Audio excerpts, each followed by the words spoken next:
Hey guys, thanks so much for clicking on the video. This is going to be Real Housewives of Atlanta. This is season 7, episode 5. Okay, we started right off with Claudia and Kenya. Kenya had actually gone over to see Claudia's new apartment, and she don't have no furniture, child. She have no furniture in there. No glasses, no nothing, all that. And they kind of just walked around in there, just basically reading each other. I don't know what it is about that Claudia. I've tried to go in with an open mind and tried to like her. I just don't, something about her is just not right to me, and it just doesn't sit right, and I just don't care. I just don't care to see her. She just, I don't know, she just turns me off. I just don't really give a shit about her, and I just know that there's some shit at the end of the game with her. Something about her I just can't take to her. I don't know, and I don't know, whatever. Maybe I'm just shady as hell, but I just don't have it for her. Maybe it'll change. We'll see. But I just sat and I watched them, her and Kenya. They both got on my nerves real good. And I was like, child, can we get on to the next thing or a commercial? When do you sit and you're literally waiting for a commercial? I'm like, something. Get these whores away from me. It is what it is. Moves on to Candy and Todd. They literally go over and see the house, Candy's old house, that Mama Joyce was supposed to be living in. Child. This house is just demolished. Literally, the bathroom is ripped out, kitchen tore up. It's just tore up. And here we found out it's her boyfriend, Mama Joyce's boyfriend, that tore the house up like this, supposedly redoing the house and everything, and then Candy ends up buying her another house. That was just ridiculous. I don't know. I don't know how Candy deals with her. I really don't. Mama Joyce just goes around and really just does it. But she's just bored, and she walks around and just keeps up shit. I don't know how Candy even deals with her. Because I'd be ready to put my mother in a headlock at this point. House, toe up. I done bought you a new house. And when I go over and see this one, it look like a goddamn demolition spot. Because I'm sure Candy was trying to, going to try to sell it or rent it or something. She can't do nothing with that house. That fucking house damn near need condemned. Just horrible. She does too much. She really does. She does too much. She's ridiculous. And then Todd, he's like, get ready to say something. Like, Todd, you better shut your motherfucking ass up, because you know you're not allowed to speak on any of their family stuff. You ain't family for real, boy. Shut your mouth. Just about that. And she said she'll sit right up in her confessional. I just don't be wanting to hear what Todd got to say about what my mother does, this, that, and the other. Keep on. Well, you keep on. You won't get your wish. One day, Todd's not going to be saying nothing to you about the things your mother do, because he's going to be gone. But anyway, moving on. Next, we see Cynthia, Mel, and her mother. And when you see the three of them three together, it ain't never nothing good. Charlie in there going on about Nene. Cynthia's going on, or she's another one. She just drove me crazy. She's sitting in there. Any motherfucking body that want to hear that story about Nene and that bullshit, she wants to go tell the story. Girl, we're tired of that story. You said you're done. Be done. Be done. But, I mean, you just... Child, Nene's on your mind all day. All while you're woke. All while you're woke. And anybody that's willing to listen to the story, you willing to tell it. A mess.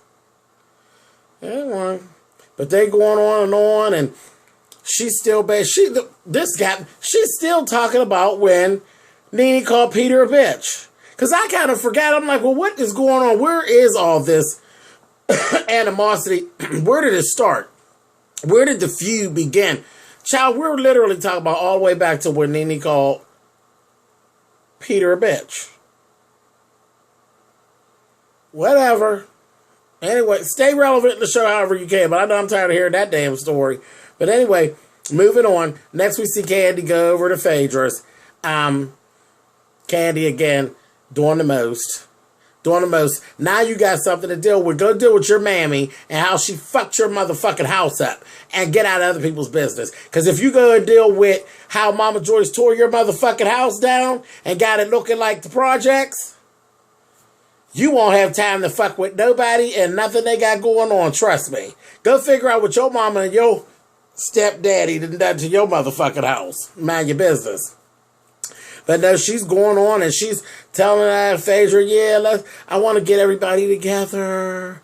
And this, that thing, and the other. And Phaedra's like, you know what, whatever. Yeah, let's all get together and fight some more, you know? Because that's all it was going to be. And child Phaedra going to say, honey, back to the circus with the monkeys, honey. I said, Lord have mercy. She about right, though. She about right. Then next we see Nene, Greg, and Brent. Brent's getting just as big and growing up, just growing real fast. It's like you look these kids, you don't see them that often, and then when you see them, they're growing up so fast, my goodness. But we see little Brent, well, he ain't little Brent no more. Brent's learning how to drive. So they were out there teaching him how to drive, and you know Greg is a good clown. Greg got on a football helmet, shoulder pads, and all this shit. Then they done put the cones too close together. Ain't no way he could have drove through them cones. In that truck, the way it was a mess. I was cracking up laughing, and I'm sure it was for, you know, comic sake. But it was funny, and it was just nice to see Brent, because we haven't seen him in a long time. And he's growing up. He's a big old boy. But they were out there showing him how to drive. It was real cute.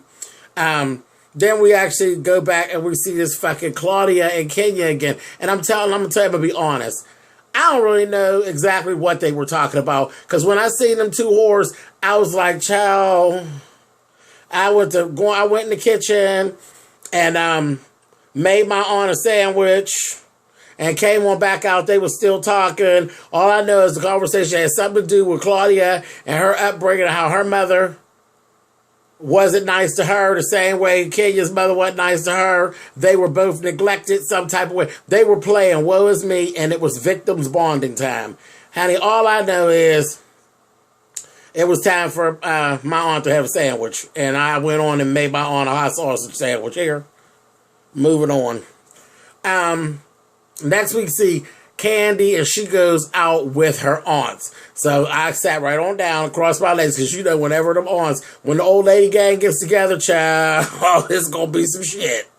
So they were talking about, they were out for lunch. And I'm laughing, child, you know, they were old school. They were sitting at the table, writing down their orders. Like literally writing them on scratch paper. I was like, child, them aunts is too much, child. Because they probably, if everything ain't exactly as they wrote on that paper, child, they probably wasn't going to pay. I said, they got some bullshit with their body. But anyway, they were getting everything together, and they end up talking about how Joyce's boyfriend and tore the house all up and everything like that. They actually asked how Miss Sharon was doing. The younger one, the thinner aunt. Because, you know, that thinner aunt, she really likes Sharon. You know, and I just laugh. I laugh because I liked Miss Sharon too. And I wasn't really, they weren't, I didn't know how they were going to handle this, because you all know last week Miss Sharon passed away. That's Todd's mother. She passed away, and I don't want to linger in that because it's very, very sad. And she is definitely one of my favorite characters that actually appear on the show. I've always said that whenever I was reviewing before, that I would love to go hang out with Miss Sharon, honey, and just have a cocktail and kick back and let her cut up. You know, Todd's mother was real groovy, but she passed away. It's time for her to go. She left this mess here alone, and she's on to bigger and better things, I'm sure. So rest in peace, Miss Sharon. Child, we love you. But they, I didn't know how they were going to handle the rest of this stuff that they already have recorded, because there's like arguments and stuff that's going to come up, and we've already seen previews for it. So I guess they're going to play it out. I mean, it was life. It did happen. It's reality. So, but anyway, they asked about Miss Sharon, and Candy was saying, oh, I love Miss Sharon. You know, everything's fine. And Candy was saying, she do talk a lot, though. And I don't know why they say that all the time. Like, because the one aunt, the little heavy one, always says that Miss Sharon talks a lot. That lady just talks. Who talks any more than them? Like, who talks any more than them? They are the shit-startingest Golden Girls I've ever seen.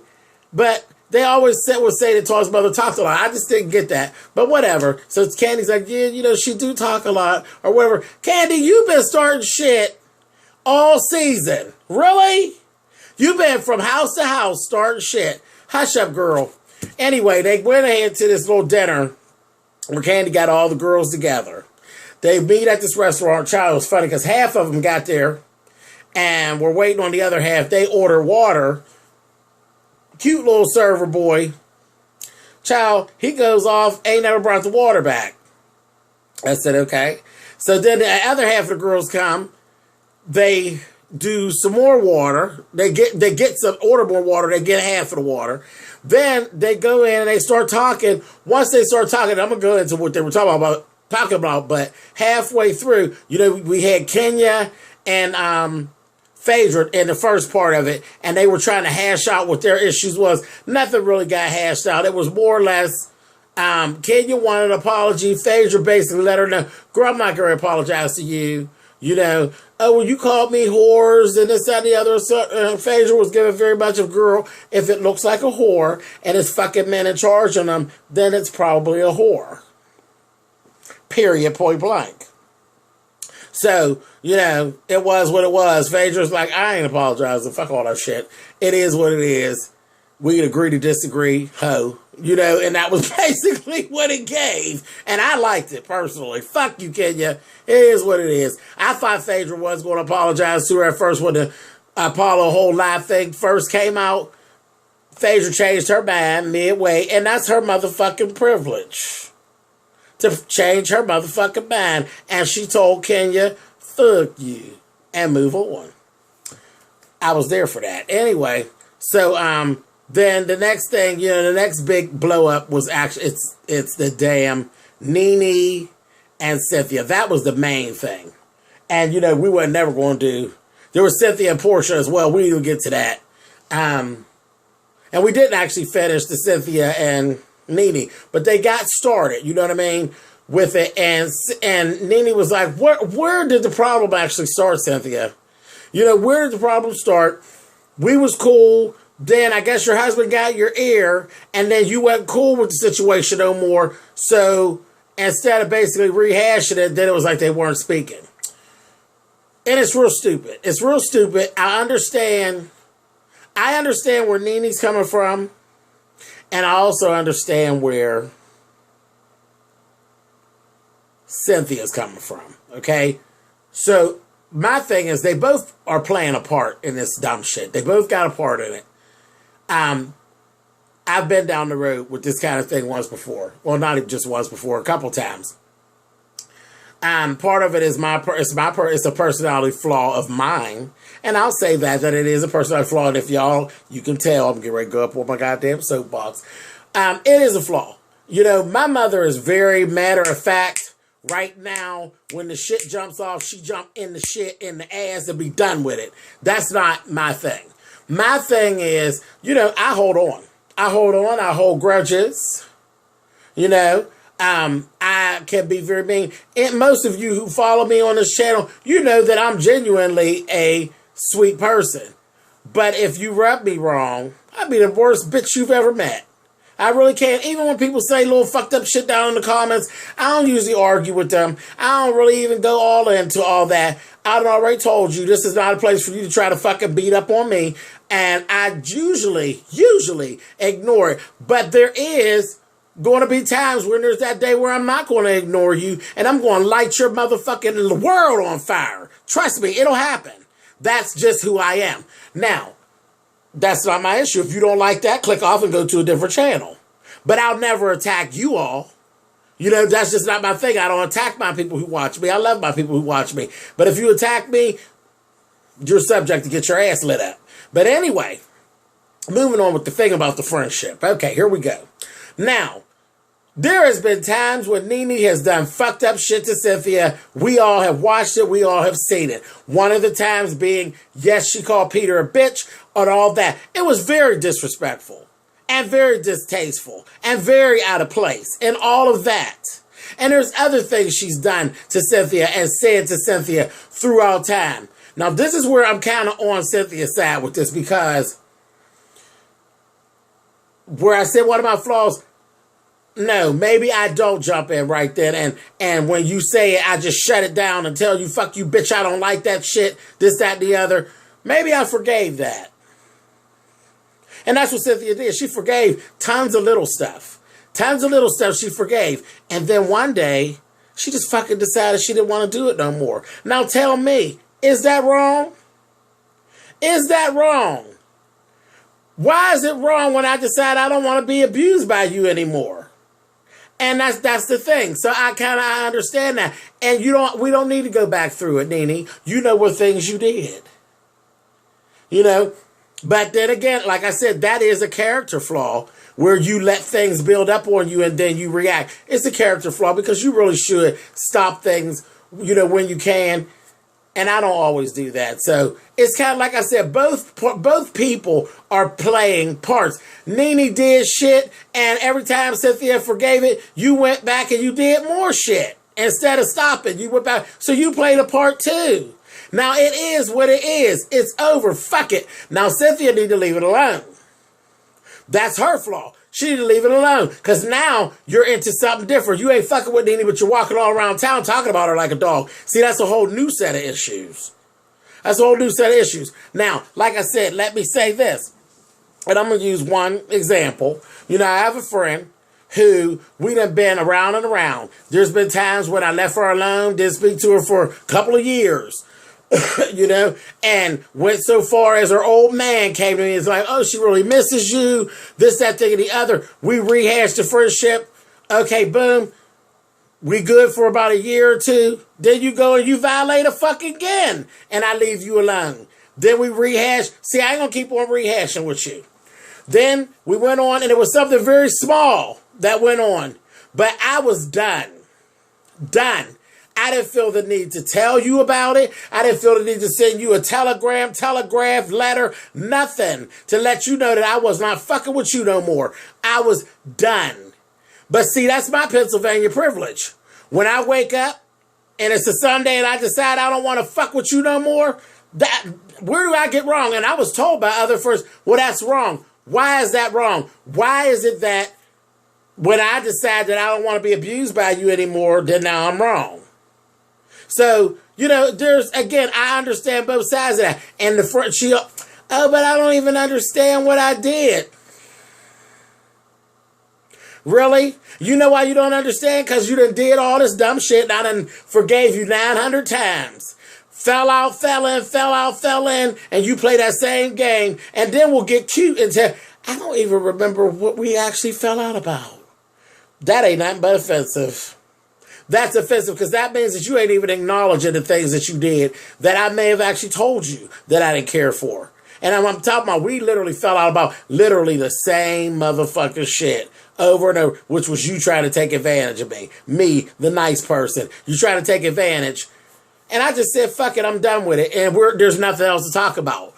Done. I'm not talking to the people in the town about it. I'm not doing any of that. I'm just going to fucking leave you alone because, again, I got the upper hand because you don't do a motherfucking thing for me. You don't do a motherfucking thing for me. And the only reason why she was bothered by the fact that I don't fuck with her because the bitch can't get nothing from me no more. That's the only reason why people go like that, like Nene. Nene don't have no motherfucking friends. That's why she's pressed at the fact about the shit with Cynthia because she ain't got no motherfucking friends. Okay? And I could go on and tell you several different situations I've had with that. Different people who have sat and watched me do it with other people, but for some reason they think they're special. But every special bitch gets a day, and your day will come where I will stop fucking with you, bitch. Won't tell you that it's getting ready to happen. I'll just fucking leave you alone. You know, and yes, and I honestly do believe that is a character flaw of mine. But guess what? I ain't rushing to try to fix it. It is what it is, and I won't apologize for it. If you step out of line, and on a specific Tuesday, I decide not to fuck with you no more, then you just ain't fucked with no more. It is what it is. I'll take it to my motherfucking grave. Oh, well. Oh, well, I'm not perfect. And fuck it.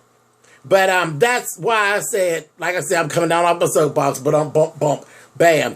I'm not taking a side with Cynthia and Nene. They both are playing a part in it, but I do understand.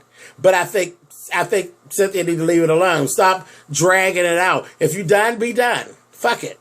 But I don't think she owed Nene no motherfucking apology or explanation or any of that. Just fuck it. It is what it is. I ain't fucking with you no more. Get on. But anyway, that's all I got to say about that. We kind of ended right there. I'm going to leave you with this because this was funny. In the midst of all that bullshit that was going on, child, a little table boy ain't never brought him no food, child. They got some motherfucking crackers. He brought him some crackers and cheese. Child, the crackers were stale.